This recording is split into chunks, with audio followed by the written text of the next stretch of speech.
Hi friends, माझं नाव आहे Karishma. So आज मला ना जरा आठवण आली. कोणाची? तर माझ्या मैत्रिणींची.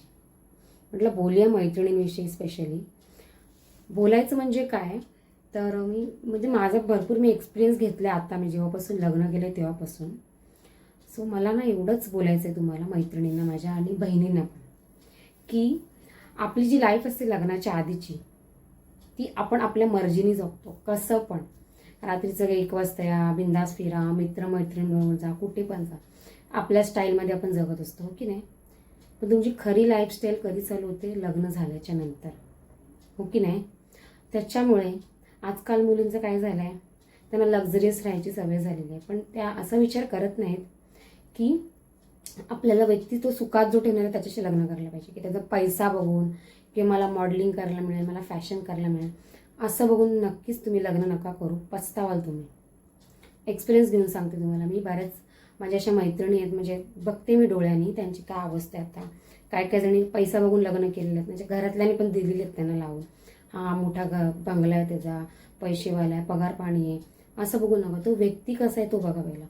तो तुम्हाला सुखात ठेवू शकतो का, हे तुम्ही पहिलं बघा. त्याचा पैसा आणि त्याचं घर गाडी बघून काही होत नाही, किंवा त्याची पोच बघून पण काही होत नाही. त्याचं मन कसं आहे आणि तो तुम्हाला कसा ठेवू शकतो सुखामध्ये, ह्या गोष्टीचा विचार करून लग्न करा. एवढंच मला तुम्हाला बोलायचं आहे, बाकी काही नाही. तुम्हाला समजलं असेल मी का असं बोलते ते. कारण आजकालचं सिच्युएशन खूप बेकार आहे. सगळ्या म्हणजे असं मैत्रिणी माझ्या अशा आहेत काय काय की हां चला लक्झरियस लग्न करायचं, असं करायचं तसं काय, ते करून काही होणार नाही. तो व्यक्ती तुम्हाला कसा ठेवू शकतो ना, ते पहिलं बघा. कारण तुमच्या खऱ्या आयुष्याची सुरुवाती लग्नाच्या नंतर होते, आणि तुमचं तेव्हा खरं कळतं की तुम्ही किती सुखात राहू शकता. आणि तुमची पुढची, कारण पुढची जर्नी ही नवऱ्यासोबतची असते आपली, आईवडिलांसोबतची नसते. त्याच्यामुळे विचार करून निर्णय घ्या कुठल्या पण गोष्टीचा. पैसावाला बघून किंवा असं घर बघून चांगलं असं बघून लग्न नका करू. आणि फॅशन शो ह्याच्यासाठी तर लग्न अजिबात नका करू तुम्ही. तो तुम्हाला व्यक्ती सुखात ठेवू शकतो का, आणि घरातले त्यांचे कसे आहेत हे सगळं बघून मग लग्न करा. नुसतंच करू नका हा यांच्याकडे बंगला आणि गाडी आहे. पॉईंट माझा हाच आहे मेन. बंगला, गाडी आणि घर अशा आणि पगार पाणी ह्याचं आणि काही होत नाही. व्यक्ती कसं आहे, त्याचं मन कसं आहे, आणि तो तुम्हाला कसा ठेवू शकतो. भले त्याने शिक्षण कमी घेतलेलं असेल, पण तुम्हाला 110% तो तुम्हाला सुखात ठेवू शकतो, याची गॅरंटी आहे, जर तो व्यक्ती चांगला असेल तर. म्हणून तुम्ही लग्न करताना विचार करून करा. कारण आपल्या मुलींचं लाईफस्टाईल ही तेव्हाच चेंज होते लग्नाच्या नंतर.